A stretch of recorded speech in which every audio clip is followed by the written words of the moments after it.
Microsoft Word негіздері парақша фоны. Құжатымызды баспаға шығарудың алдында біз белгілі бір безендіру әсемдеу жұмыстарын жүргізгіміз келуі мүмкін.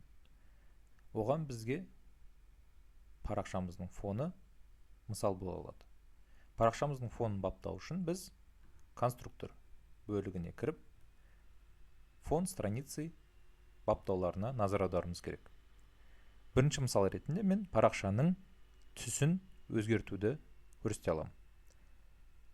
Ол үшін біз цвет страницы баптауына басамыз. Осы жерде көрсетілген түстерді таңдайтын болсақ, біздің толығымен парақшамыздың фоны өзгеріп отыр. Ол біркелкі түс болуы мүмкін. Осы сияқты берілген палитрадан түс сізге жеткіліксіз болса, онда другие цвета бөлігіне баса аласыз. Сол арқылы өзіңізге қажетті түсті таңдап ала аласыз. Ал егер сіз белгілі бір таңдап қойған түс сізге ұнамаса, немесе қайтадан ақ фонға қайттан қайтқыңыз келсе, онда нет цвета бөлігін басасыз. Тағы бір безендіру әдісі ол способы заливки бөлігіне кіретін болсақ, осы жерде біз бірнеше әдіс тәсілдерді қолданамыз.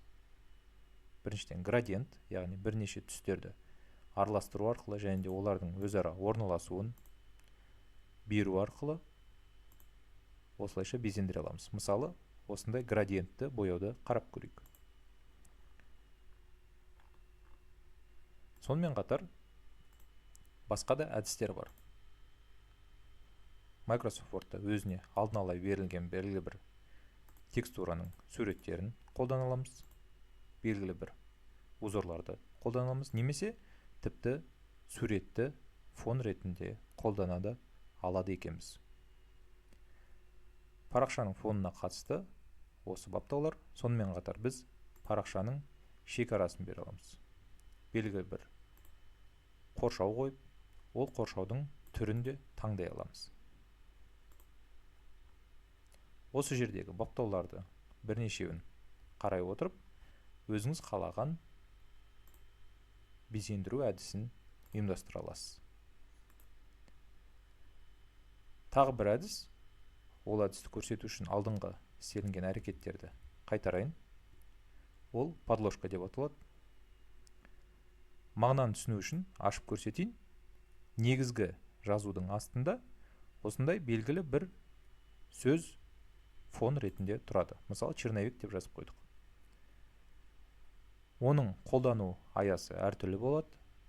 Кейбір жағдайда, мысалы, сіз басып шығарылған құжатта белгілі бір ақпарат бергіңіз келсе, мысалы, осы сияқты мысал, черновик, тағы басқа деген жазуды, немесе өзіңіздің авторлық құқығыңызды сақтап көшіріп алудан қорықсаңыз, өзіңіздің жазуыңызды қоя аласыз. Ол үшін настраиваемая подложка бөлігіне барасыз да, мәтінді жазып, оны өзіңіз қалағаныңызша өзгерте аласыз.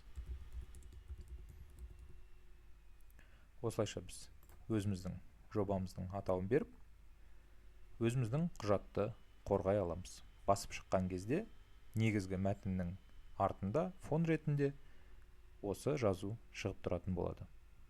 Әрине, ол негізгі жазудың оқылуына ешқандай да кедергі келтірмейді. Ал егер бұндай төсеніш сіздерге керек емес болатын болса, онда удалить подложку батырмасын басасыз да, барлығын бастапқы қалыпқа келтіре аласыз. Осымен бүгінгі сабағымыз аяқталды. Сабақ түсінікті болса, келесі сабаққа өте беріңіз.